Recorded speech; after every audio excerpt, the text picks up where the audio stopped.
गरीब लड़का और कृष्ण की उदारता, आध्यात्मिक समृद्धि की कहानी। छात्र की दुविधा। एक बार एक गरीब लड़का स्कूल जाता था। वार्षिक फादर्स डे समारोह के दौरान शिक्षक ने छात्रों से कुछ दान देने का अनुरोध किया।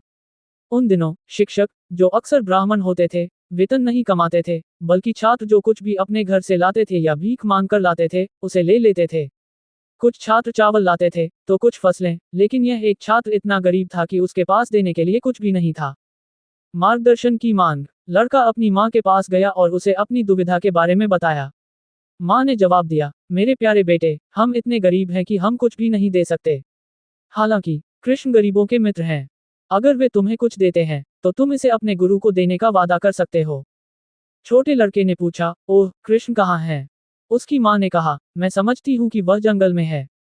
लड़के की भक्ति। दृढ़ निश्चयी बालक वन में गया और कृष्ण को पुकारा। उसने इतनी लगन से पुकारा कि कृष्ण बालक की भक्ति से प्रभावित होकर उसके सामने प्रकट हो गए। कृष्ण ने पूछा, तुम क्या मांग रहे हो? लड़के ने अपनी स्थिति बताते हुए कहा, आप गरीबों के मित्र हैं। मैं बहुत गरीब हूँ और मैं अपने शिक्षक से क्या वादा कर सकता हूँ?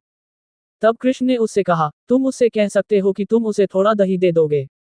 वादा। बालक कृष्ण के सुझाव से संतुष्ट हो गया और उसने अपने गुरु से वादा किया, मैं आपको उतनी दही उपलब्ध कराऊंगा जितनी आपको आवश्यकता होगी। गुरु बालक के वादे से प्रसन्न हुए। कृष्ण का चमत्कार। समारोह के दिन लड़का जंगल में वापस गया और कृष्ण को बुलाया। कृष्ण प्रकट हुए और उसे एक गिलास दही दिया। लड़का दही लेकर अपने गुरु के पास गया।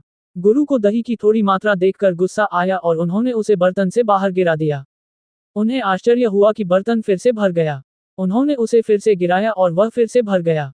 गुरु को एहसास हुआ कि दही आध्यात्मिक था, जिसे कृष्ण ने स्वयं प्रदान किया था।